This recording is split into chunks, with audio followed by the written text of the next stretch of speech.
I spent most of my first year on YouTube looking over my shoulder. I was terrified of what reaction channels might say, or how a stranger in the comments might dissect my life. But 2 years in, I realized something. Caring had an expensive form of procrastination. Today, I want to talk about the reality check that I had to give myself to keep this YouTube channel going. And if you're a creator who overthinks everything you post, this video is for you. Hey y'all, I'm James Setta, just call me Jamie. Welcome back to another video. Hey y'all, happy Monday. All right y'all, so as you can see by the title of this video, I wanted to talk about this because y'all know I be in them YouTube streets and I'm always surfing on YouTube to see the latest or what's going on with different creators. And I came across a couple of things that intrigued me, that caught my mind about reaction channels and just you as a regular creator if you are not a reaction channel. So I just wanted to talk about that today and how to handle situations like that if you ever come across something like that. So let's go ahead and get into this video. All right, y'all. So when I first started YouTube, I thought your girl thought she was being responsible. Cause y'all know how this YouTube game go. You know you got to play the game when it comes to YouTube. I thought me checking my comments constantly meant that I cared about my audience. But really, when that stuff all boils down, a lot of times creators are looking for permission. And what I mean by that is you keep on refreshing the comments, or you keep on watching reactions of what people say about you. And this is another big one I see. A lot of creators I see that I normally watch, because I watch a lot of you creators, a lot of you.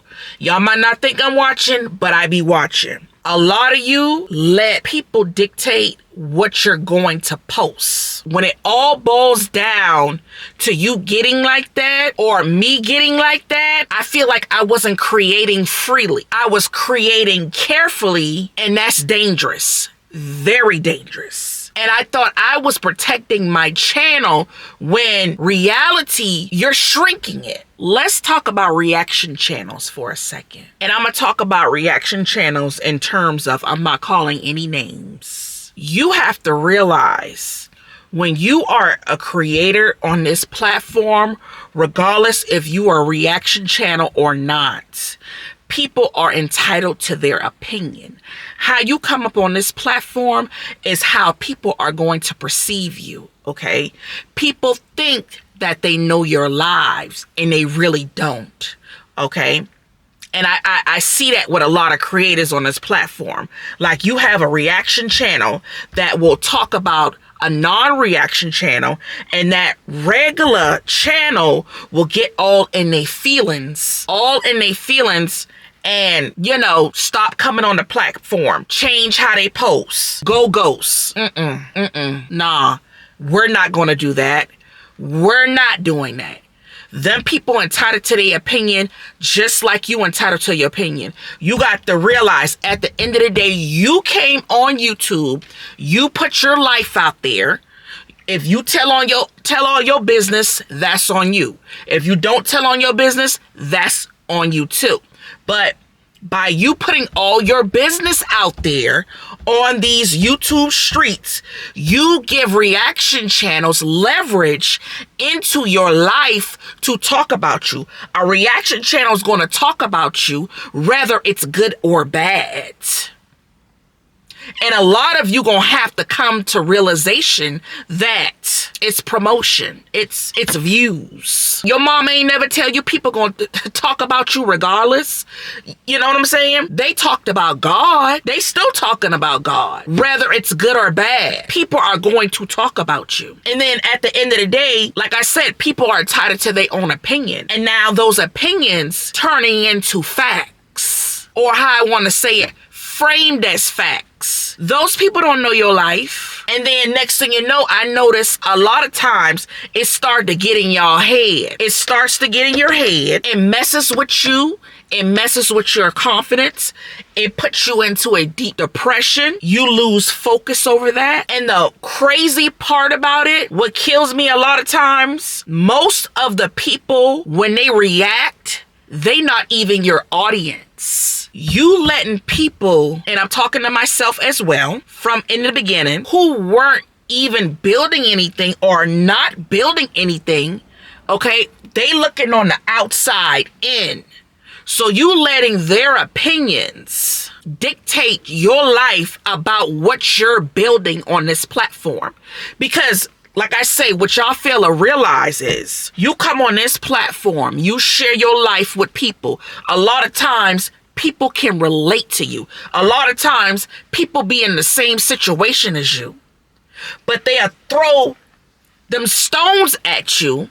Okay, they throw that rock and hide their hand when they previously was through that same situation you was in, or they know somebody who was in that same situation you was in, and you let them get in your head and mess with what you got going on. No, like I said, we're not doing that. There is a psychological reason why comments feel heavier than support. You have to think about the negativity bias. You have to think about that. Negativity is everywhere. There's always somebody who got something negative in their heart. You got to get them folks, ignore them. Just ignore them, because everybody gonna have something to say. If this is what you want to do, if you want to come on here and create content, you got to block the haters. You got to ignore them.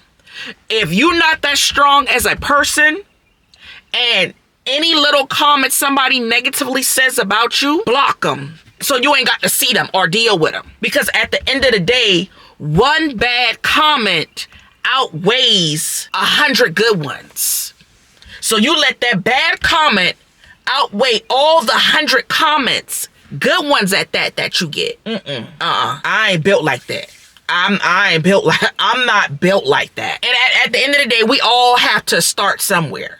But when you're on this platform, you're gonna have to develop some heart, no. I'm not built like that. And like I said, the internet removes context and empathy. Not everybody is gonna have empathy for your situation. A lot of times people gonna be like, oh, you put yourself in that situation. So what you gonna do to fix it?